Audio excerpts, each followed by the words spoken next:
Is this a performance EV that could convince true petrol heads? And why is Porsche observing this vehicle and wants to take a feature and make it their own? We're going to find out, and I honestly gotta tell you, I was skeptic at first too, but then I drove this one and I was blown away. You have to watch this driving party today. Super interesting with the N model, the Hyundai Ioniq 6N, and we're going to drive this performance car here for you today with Thomas and Autogefuehl in 4K, full screen, full length. Let's go in the typical bright blue Hyundai N color design here. Then the red accentuations in the lower part, and you know there's the normal Ioniq 6, this one here, the N model. In the peak, 650 horsepower, has a launch control, has the N grin button, 10 seconds overboost, so to speak. And here a length of 4 meters 94 or 194 inches. Standard 20-inch wheels here in the black design, really sporty, bigger brakes and so on. And this stretched roofline, you know there's the brother, the Ioniq 5N, the hatch design. This one here, the sedan or the falling roofline design. And with a huge fixed rear wing. It's still a separate trunk. We're soon going to show you the trunk. Yeah, a lot of pollen here already at the car. Not sure if you see that, although the car was perfectly clean. And then you have this huge diffuser design here in the lower part, and always with this dot design, which also stands for Morse code than for Hyundai. Yeah, very interesting, very striking. It really splits in love and hate. Two electric motors, one in the rear, one in the front. The rear one has more horsepower, like 2/3, 1/3. However, if you look at the Newton meter figures, when you really push it through, then it's just slightly rear wheel biased. When you really hit it down, then it's just like a little bit more Newton meters for the rear. Battery at 84 kilowatt hours. So we'll see about the real world range also, because we're doing a sporty driving test, but also a range test on the motorway for you. And you can quickly recharge from 10 to 80% in 18 minutes, 800 volt architecture, 11 kilowatt AC charging. There's the DC charger here, and then with the electric charging flap. So it basically ticks a lot of boxes. In comparison to the Ioniq 5, here with the Ioniq 6N, they have also a lower center of gravity. They did additional rigidity measures actually, so they say they also worked on the suspension, and it's supposed to drive even better than the Hyundai Ioniq 5N. So I'm really looking forward to how that translates to. And yeah, you already heard it in the beginning with this special sound emulation, and I can tell you, it really, really works astonishingly. You get the ECS suspension, electronically controlled, so that means when you're in the N mode, it also gets a little bit stiffer from suspension, and acceleration figures depends on 3.4 seconds, 3.3 seconds with the N grin button with the extra boost, and 3.2 seconds then with the launch control. That's what I took from this logic. So it really depends, but it's extremely quick, and also the VMAX is off the charts. 260 kilometers an hour. And then, is there a frunk? Let's see. I mean, this car has a sound emulation, a shifting emulation. It also has an engine emulation because it has no frunk. So there's the cover, and they use then the space all behind it for the electric motor and the 12 volt battery and so on. So yeah, no frunk there is. And what a nice setup we have here for you. We brought the Hyundai Ioniq 5N, that you can see the comparison, the classic hatch model. Of course, it's a little bit shorter, a little bit more angular though, especially already in the front, for example. Then see here the side profile, higher but shorter. In this case, also 21-inch wheels, so even more massive as for that. Tell me in the comments if you rather like this stretched sedan style or the hatch style. In the rear, I have to say, I like the Ioniq 5N better. It has this retro tech look, a little bit like this, but yet again, yeah, the spoiler is more massive with the Ioniq 6, so definitely matter of preference. Tell me in the comments.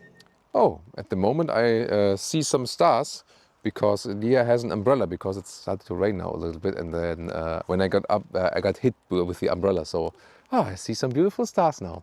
Anyways, let's continue with the review, where the key fob looks like, it has an N logo, but I would say it looks like a toy. Anyways, let's open the vehicle. Yes, with the flush door handles, but then they are physical like this. Very interesting, and it feels actually quite good, although I'm more a fan of the classic door handles here. Very good door closing sound. That's nice.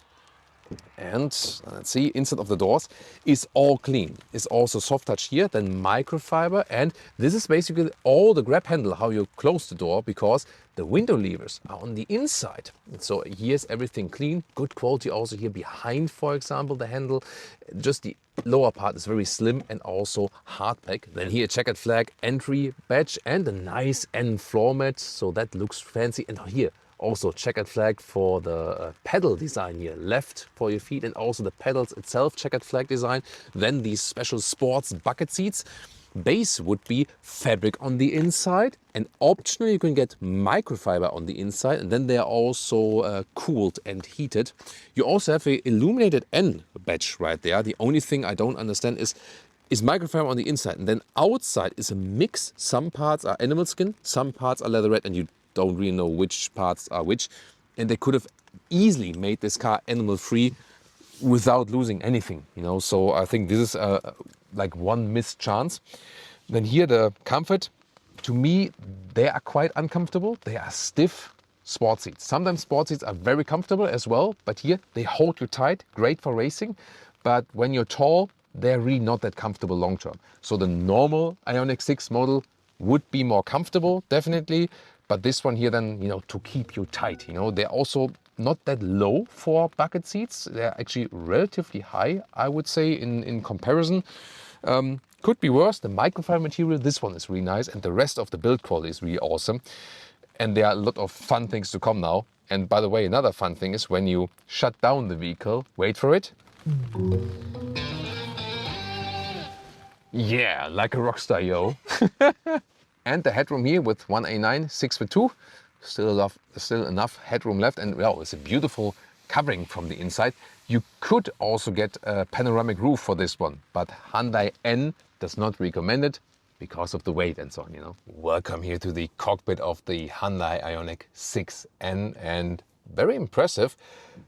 Of course, the most obvious thing is this steering wheel here with a lot of controls, real buttons, for example, left side cruise control, also to control the digital instruments. Then drive mode selector for the normal driving modes is here. So here I can set the normal driving modes, normal, eco, sport, and so on. Then on the other side, the NGB, the N grin button. So I press this one while driving, and then I have 10 seconds of extra boost to really get this 650 horsepower out of this vehicle. Of course, you should only make it in a safe environment, or maybe like when it always is free on the Autobahn or maybe on the racetrack and so on. So be careful with that, definitely. And then I have two N buttons. So left side, there's the N driving mode, stiffer suspension, everything set to sport. And then here I can set the second N button, this one here, for example, to, you already hear it, the sound emulation, and also the manual shifting, which is a software emulation as well. So now I can hear then. Do you hear that from the rear? I think we can hear that on camera, right? Maybe I can here also, I'll put the microphone now in the direction to the rear, and you maybe just, yeah, I'll take it slowly to Leah. And now.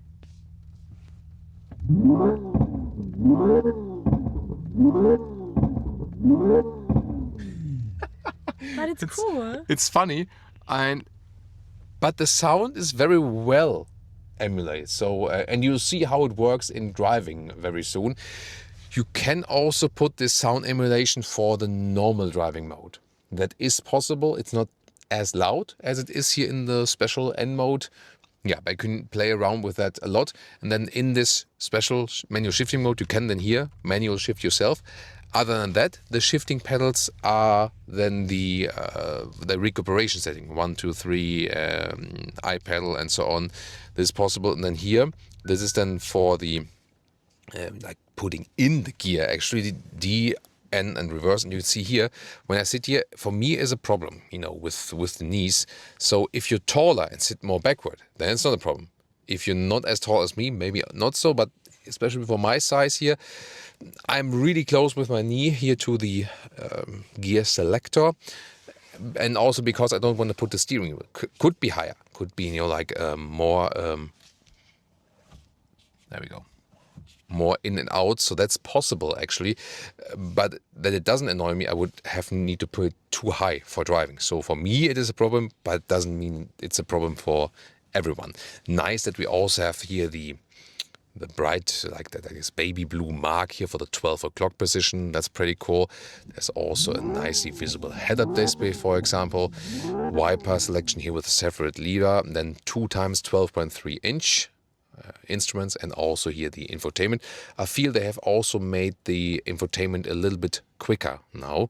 And then here, the controls for the vents, for example, good quality. The dashboard here is not that soft, but it's still nicely structured. Then we have this decor element right there. The glove box here is not that small, actually goes quite deep in there.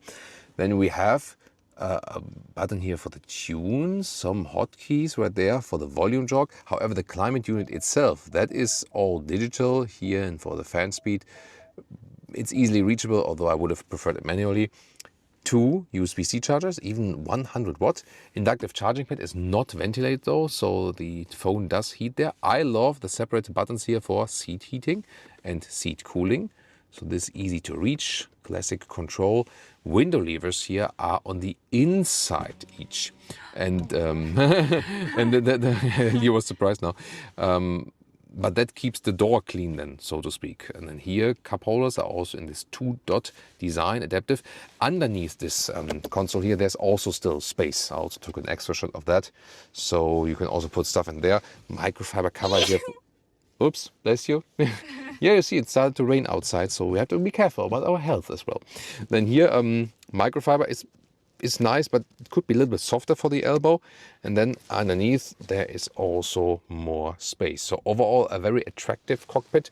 They have also very good build quality. I like that. And yeah, especially the steering wheel looks really impressive, and it looks maybe a little bit overload at first, but the real buttons really help. And then you know, like, okay, which button does what, and then you can, easily fine-tune that. And looking again closely to the digital instruments, you can also see how they change according. For example, here in the normal driving mode, this looks, not that spectacular, but then when you're in the N mode, it switches to this view and it looks kind of combustion engine-alike. And then in the manual shifting mode, it looks then like this, and then you can once again tune up.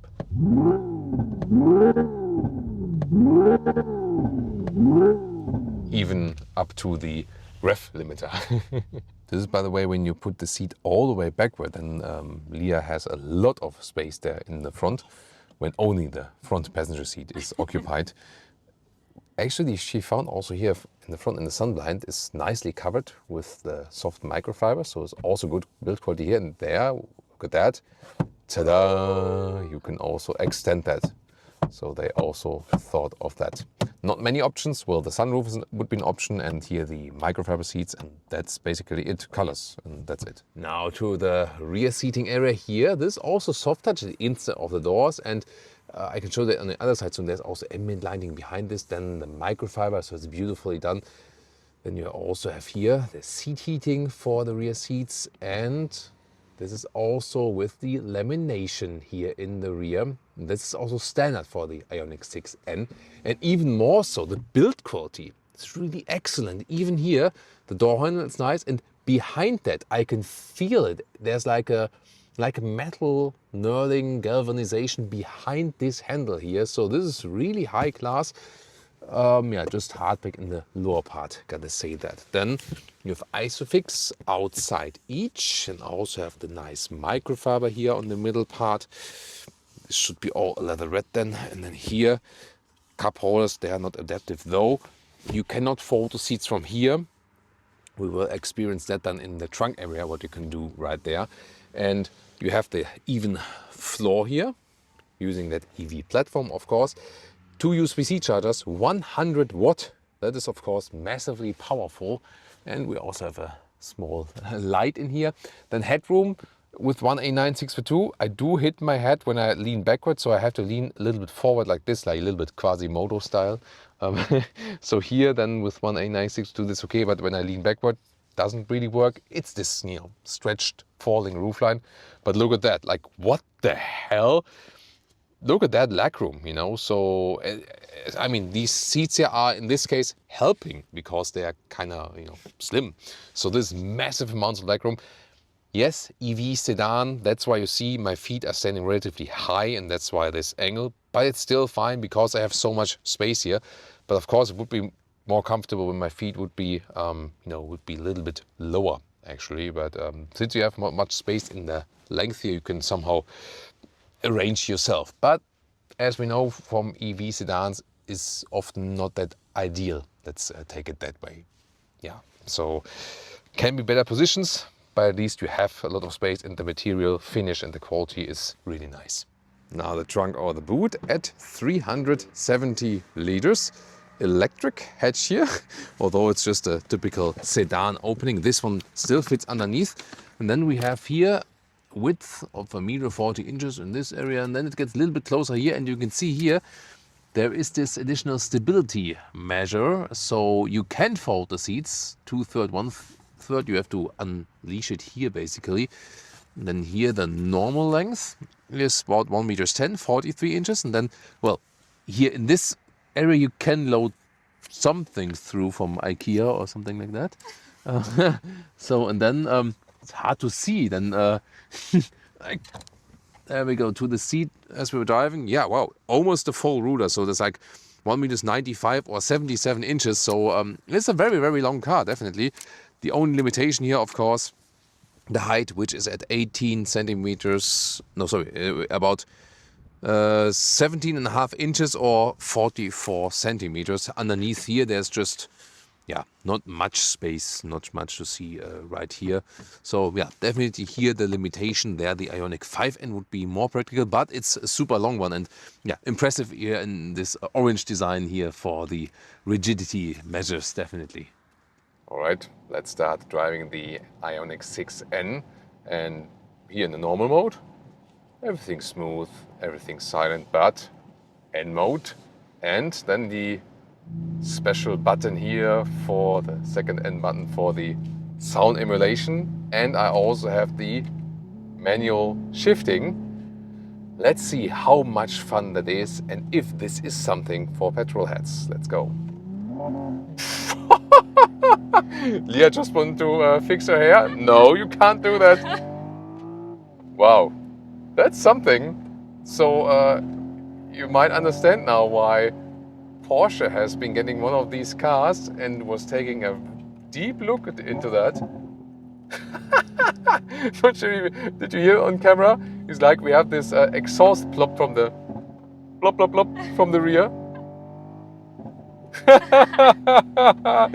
This is crazy. This is crazy. I mean, it's so well done. Here, shifting down, and it's actually a lot of fun. So honestly, suspension here, the ECS and the N mode is also set in a stiff note. That really feels like driving a petrol car. I can't believe that. Even as a passenger. It's crazy. Yeah. It's crazy. And I mean, today we have some rain. Obviously, you see it on the outside. And for testing, that's actually a good thing because you can really, feel what the car is doing. Also with that all-wheel drive, for example. And in the N mode, you also have to be careful because it is then an ESC Sport. And it's a little bit slippery, so you can't actually exaggerate that. But it lets you move the car a little bit more. Wow! And when you shift, you really get a boost basically in the boop. That's crazy. And now you understand why Porsche was getting one of these vehicles and really examining it, and why Porsche will also bring their own adaptation of this technology in the Taycan very soon, because it's really, really well done. It is all done by software, but it has been done so well. Can't believe that, really. It's so refined, it really feels authentic, and I would never have imagined that, because when you're standing still and just rev it in the P mode, wait a minute, isn't that a little bit pathetic or something like that? But then when you start driving it and really test it, it's really so refined that they that they're really so close to the original experience. Of course, not with manual shifting. It's like when you have an automatic one. But then, you know.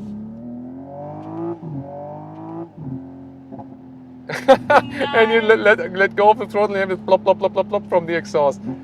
That's really something. I mean, if you would close your eyes, could you tell we're in an electric vehicle? No. It's interesting, right? That's crazy. I mean, it counts for both for driver and passenger. I can't believe that. So, and they fine-tuned the system even more. Yes, it was introduced with the Ioniq 5N, and here for the Ioniq 6N, they did even more adaptations, want to make it even more authentic, and I think that's really well done. And you can have a lot of fun, you know. So maybe that, when you say like, hey, I'm missing that a little bit with EVs, there you have it, you know. It is actually possible.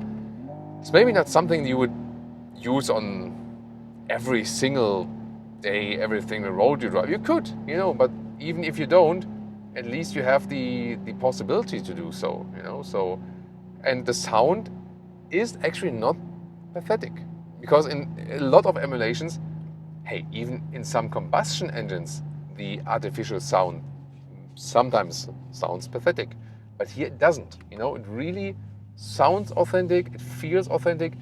Also quite heavy load from the steering, and you just shift back and let go, you know. I can really say throttle here, right? Yeah, and the seats hold you so tight, it's funny. As a passenger, yeah. That's nice, yeah. I mean, as I said, they are not very comfortable because they are really stiff sport seats, so they're nothing for like a long journey, at least not for me. But here for driving in a very sporty way, they are very good because they hold you tight and so on. Oh, that's by the way, I can't do like really test here the like a little bit left and right, because the lane keeping assist, that one is interfering very rapidly and also very harsh. So you can also deactivate that. So if you want to drive in a very sporty way, probably would recommend you to deactivate the lane keeping assist. Oh nice, we get some sun back now. Yeah, but that's really something here, right? Especially like when you accelerate out, shift down a little bit, then shift up. That's really so much fun, and just that you get an impression of like how different is it. See, if I hold the pedal, then it's doing that in an automatic way. But even then, you have this sound experience. You know, so you can fine tune what exactly we want to have. Here, for example, here. It's doing the shifting itself, and also here the sound and like this, throttle blip basically. But you can also do the shifting yourself, or you can go back to the normal modes.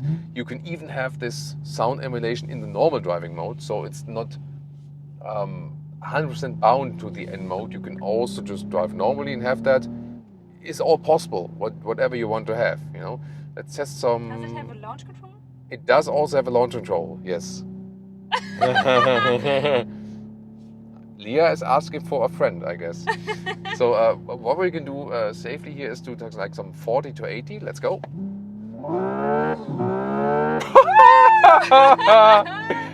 Yeah, that one unleashes. But it's nice because it's shifting. So it's not so bad for the passenger. Crazy. So much fun. Can't believe really. that. Can't cool. believe that. Yeah. Well, I mean, it is.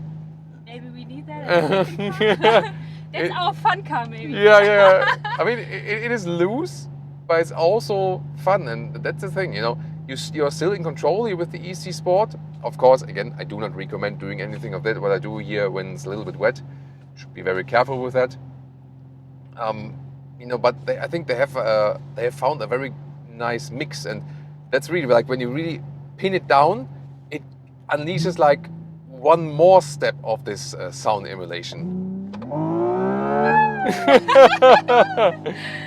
Yeah, it's crazy, and yes, somehow due to the sound emulation and also how the car is acting, it really feels more natural. It feels more combustion engine world alike. Yeah, so it's extreme, but not that extreme because it's shifting. Yeah, I mean, especially because as a driver, you know what you're doing with your foot.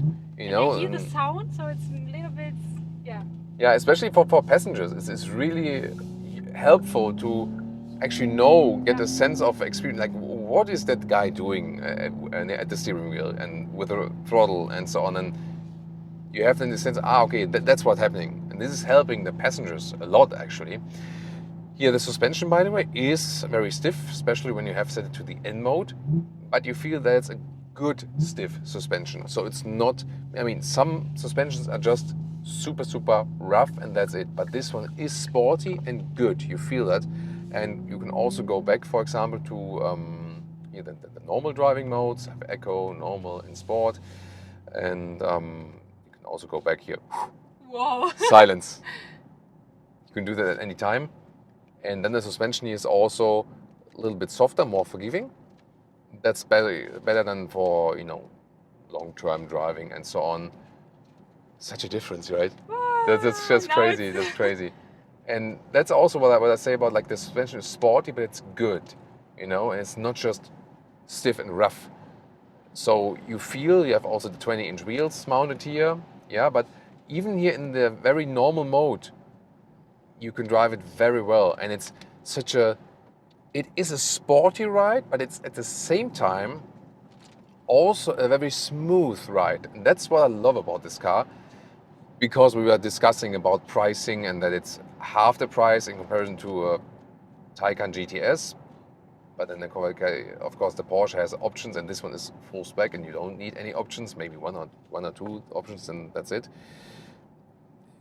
But to a base Taycan, there's only like 20-30K, but then, hey, come on, a well-spec Taycan and even the base one, then the difference is again maybe 50-60K or something. So, but it's still an expensive vehicle, but it feels very refined, not only from the build quality, what we told you earlier. Yes, we would wish they also offered like a totally animal-free version. Would have been no issue actually at all, because it's just some minor parts here. But the refinement of the materials which they put on the buttons and so on, and also inside the doors, and then how silent the car is, if you like to, when you have all the sporty sound deactivated here, it feels like an extremely refined vehicle. Here also, the steering precision, you feel that it has been tuned on the Nürburgring Nordschleife, and when I'm on the brakes, with the blending and so on, it's very precise, very direct, no dead zone from the steering. So literally, this car has been designed to convince a critical German. Maybe not so with the comfort of the seats. It's also too short for me. It's nothing for this seat is not good for tall people. Can easily say that. But besides that, it's really tuned to convince something. To convince someone like me who has been driving a lot of German cars, also has done like tests on the racetrack and so on, and for someone who has a very fine feeling for the vehicle, and that's what this car is doing. It delivers you an extremely finely tuned and precise experience. That's really cool. And no matter if you have everything in a smooth mode, or if you want to lay it all out and have also the sound activated and so on, and it is a more extreme and more fun experience, definitely. And yeah, if you want that, you can always decide, so you are in the driver's seat literally for all these kind of options, and you're just waiting to attack the next curve. So wow, I'm really impressed here with the driving experience, and once again that it's not just sporty rough, but it's really refined and smooth, and gotta be kidding me. Wow. It's seriously a Porsche alternative, seriously, because I know that at the beginning of the video some were maybe like very skeptic about that, and it's like, yeah, a Hyundai for 80,000 euros, and no, you cannot compare a Hyundai to a Porsche, and what is he thinking and so on. But this is really possible, you can really compare that one here to a Porsche, especially then to a Taycan, also considering the length. It drives so well. And Leah is still having fun. I ate a lot. a lot. Yeah. And I'm fine. Yeah. We just had lunch, Yeah. actually, and a very nice lunch. And that's usually a problem, you know, when you drive very sporty after that. But Leah is still having fun, and this is the ultimate passenger princess stamp for driving in a fun, sporty way and still enjoying it and still having fun. This is really awesome. So, wow, what a pleasant, sporty, fun experience here. You know, I can't just, you know, I can't stop praising the driving experience. And, you know, when it comes to sporty driving, I am very, very skeptical about electric vehicles. Not in general, you know, I love EVs and they are super efficient and have a lot of advantages. But when it comes to sporty driving, there are just a few EVs that are still a lot of fun to drive and that feel so balanced and controlled, you know, and BMW iX3 and the new BMW i3 definitely count to that group. And this one here definitely as well. So one of the very rare EVs out there which you can drive so sporty in such a fun way, passenger have fun, not like getting sick and so on. And also as a driver, you forget this, you know, it's so heavy and so on, you know, because a lot of EVs is to drive it sporty. It's like, you know, it's great in performance, but it's not so much fun because it's just too heavy. But here, this is also a heavy vehicle, but you don't feel that because it's so refined, the suspension is so well tuned. I can go on driving for miles and miles. Yeah, besides my lower back starting you heard because the seats are really stiff. And motorway. Woo! That was 60 to 100 kilometers an hour. Pretty cool, right? So yeah, it's also a motorway racer, so to speak. Pretty cool. And here at 100 kilometers an hour, 60 miles an hour, is also extremely stable and silent if you want, because we have the dual insulation, like the lamination in the windows, both front and the rear. And although it's a little bit rainy outside still, it's really very silent. Gotta say that. That's pretty cool. That's pretty cool. So that, you know, is a good long-term feature. As I said earlier, of course, the sport seats are not the most comfortable one as for that long-term aspect, but the rest of the comfort here, especially when you go back to the normal driving modes, you can even drive it in eco mode, for example. So this is fine. Then the vehicle is also smooth, and the suspension, yes, it's sporty, but as I said, it's a good sporty suspension. That means it also serves a comfortable aspect, and when you have it in the normal driving mode, it's also a little bit smoother than in comparison to the N mode. So in that respect, it is also a good long-way cruiser. We will then at the end of the episode tell you more about our concise consumption test here for today. But feels really, really refined here on the motorway. And that's also speaking for the car. Definitely super smooth and silent if you like, but also very loud and extreme if you want so on demand. So some light. Yeah. Now I can tell like this nightmare horror story. I will kill you. Yeah, why not having some fun here, right? This car is all about the fun, definitely that is, and it drives as good on the motorway as it drives here in the very agile situations. So both a lot of fun and can also be smooth in the city. Of course, it's a long vehicle, so finding a parking spot might be somehow critical. That's maybe the only thing. They also say, by the way, in comparison to the Ioniq 5, they have tuned this car even further. It has a lower center of gravity, it's a little bit stiffer. So they are, of course, similar in the technology, but this one here, you know, turns it a little bit further even. So that's pretty cool. I'm really astonished how silent it is at 100 kilometers an hour. And at some point, of course, we should take it also on the German Autobahn and test it even more so when we are at really, really high speeds than at home. That would be a lot of fun as well. Check out here, lane change at 100 kilometers an hour, normal driving mode, super smooth, very stable. And if I would do so in the N mode, I directly feel how I have more feedback from the road. stiffer. Now when there are some transverse bumps and so on, you feel it even more. But it's still fun and still nice ride, even when the suspension is a little bit stiffer. So a good balance of comfort, I feel. Wow. And the vehicle feels so calm, at least when you put everything to the calm modes. Yeah, it can actually do both. And what do I mean by that? When the vehicle is stiff from the rigidity of the chassis, it brings this sportiness and calmness and confidence. So this vehicle here gives you a lot of confidence. That's pretty cool feeling here. Oh, by the way, just to round everything up, we can of course also set cruise control and assistance systems. This one also has the active steering assist here. Let's see how smooth it does it. There we go. Yeah. Some corrections here left and right. Now the motorway is making a slight left bend. Let's see how flawless it's doing that. Yeah, I would say it's fine. So you can also use that here, and you can increase the speed here on the left side of the steering wheel or decrease the speed. That feels really smooth. So also, I think good from the assistance systems.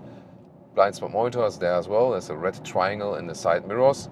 So the basic, checks from the assistance systems are also there. Price, consumption, what does Porsche want to do, and what do I really think about this vehicle? So as for the pricing, a normal Ioniq 6 would start 46,000 euros. This one here at 76,000 euros. If you add these one or two extras there are, you get it for 80,000 euros. And then you might say, wow, wait a minute. This is like just 20k away from a Porsche Taycan, 25k. However, a Porsche Taycan is always naked, and then you add some extras and so on. And if you find a comparable Porsche Taycan GTS, for example, which is comparable in the acceleration figure, then it's easily double the price than this one. So yeah, it will be still way cheaper in comparison to a Porsche. And you can compare it to a Porsche because it has such a great driving performance. I was really blown away how good this car is handling. So it's really well done. At the same time, we did the consumption test, 100 kilometers an hour, 60 miles an hour on the motorway straight, and you could score some 20 kilowatt hours on 100 kilometers. 3 miles per kilowatt hour. That is not especially efficient for a sedan electric vehicle. We could score similar figures with the BMW iX3 SUV recently, for example. Would mean for this battery a real range of about 400 kilometers or 250 miles. Not only me, also Porsche was amazed here by the shifting integration of this vehicle and also of the Ioniq 5N. And so they will introduce this emulated shifting in the Porsche Taycan. Very interesting move for sure. And some might not like it, but I have to say you gotta try it, and see that it actually really works. And I wouldn't have expected that. So very interesting driving experience with this one here today. And now it's time to check out other performance EVs.